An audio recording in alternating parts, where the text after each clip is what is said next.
didn't find it as funny as I did. Julie said, "He brought a live tiger to school, Dana? Are you even safe?" I told her that I was and everything was okay, but she kept pushing me. "Yeah, it's great and all that. You go to the Bahamas every month and have a private jet, but do you ever get to be a real teenager?" I told her to mind her own business, and it was super obvious that she was just jealous. Julie looked hurt and said, "Who are you?" Then she left before I could even apologize. I felt bad immediately. I'd never thought about it, but Julie was right. At my old school, I always had friends. I had plans every weekend and was constantly asked out on dates. At my new school, it seemed like everyone avoided me now. Mr. Conrad had made me an outcast, but I assured her he was just doing normal rich dad things. Deep down, I knew though, he took it to some incredible extremes. One night, I'd stayed up really late doing homework and went to school feeling like a zombie. I was really tired and my limo driver was late, so this guy from school offered to drop me home. Boy, I would have said no if I knew what was waiting for us at the gates. Mr. Conrad saw us and yelled,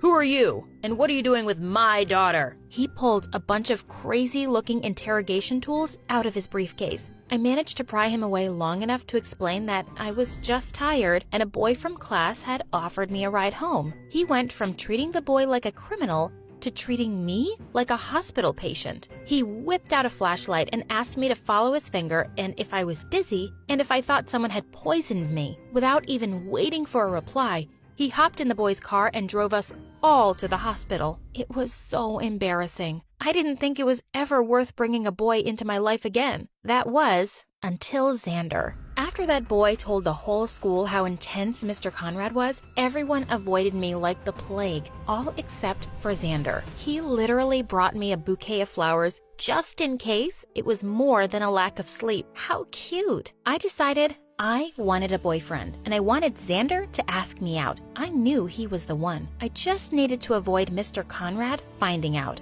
Xander had seemed super interested in me before, but after the tiger incident, he got more distant, although I could feel he was still into me by the lovely looks he gave me and his warm smile. So I decided to make the first move. I really tried to drop some hints, like I was pretty embarrassing sometimes. Once I put on a bunch of makeup, walked up to him, and told him I was very available this weekend and had no plans at all. His response? "Me too. Hope you find something to do, Amber."